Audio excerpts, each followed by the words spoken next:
Hey everyone, Adam the Tutor here, coming at you with another Laplace Transform problem. So this time what we're doing is we're doing the Laplace Transform of t. So let me just go ahead and write out the definition here, right? And then we have f of t e to the minus s times t dt. So basically we're going to do exactly the same thing we did in the last video, except our f of t now is t, right? So we have that guy over there. So we do the Laplace transform of t is equal to the integral from 0 to infinity.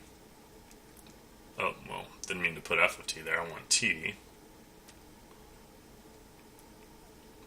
T e to the minus st dt. So this is going to be an integration by parts, right?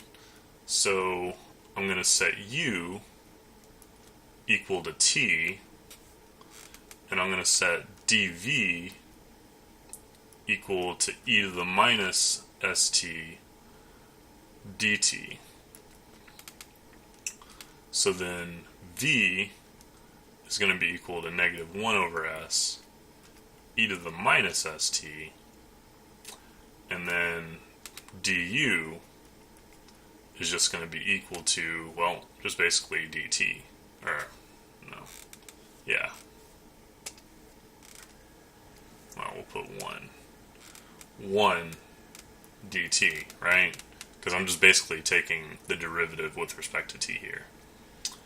So, now what we're going to do is we're going to use the formula, right?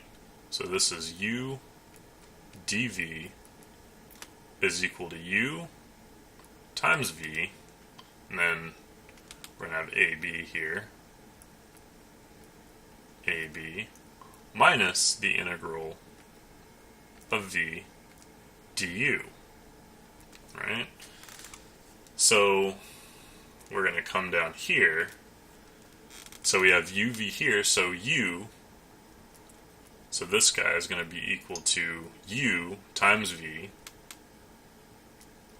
minus 1 over s e to the minus st, and that's t equal to 0, t going to infinity,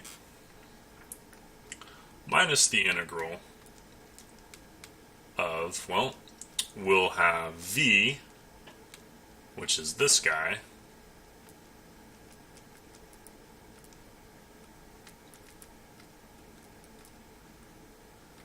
and then du, right, which is just 1 dt. Okay? So this first part here, let's go ahead and take care of this first part, right?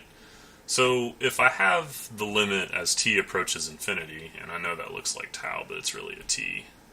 There we go.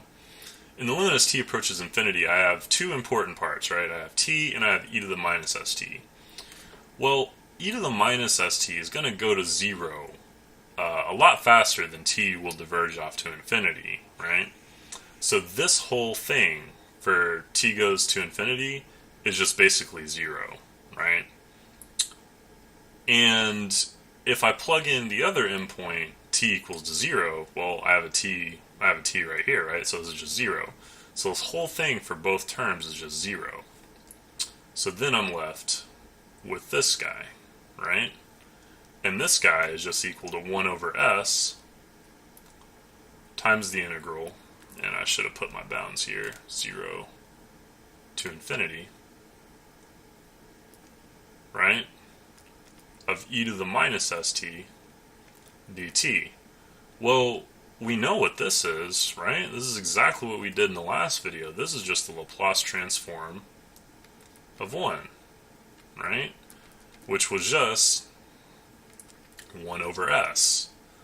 So if we have 1 over s times 1 over s, then we know that this is 1 over s squared.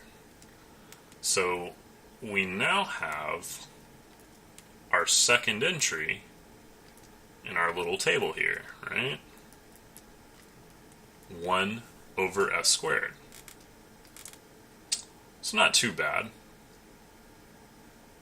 It was a little bit extra work, but, not too much. So, basically, yeah, I mean, that's basically it. So, we have our answer here, and that's basically going to do it for this one. If you have any questions or comments or anything like that, just drop them in the comments section below, and I'll do my best to address them. And, well, thanks for watching, and I will see you in the next video.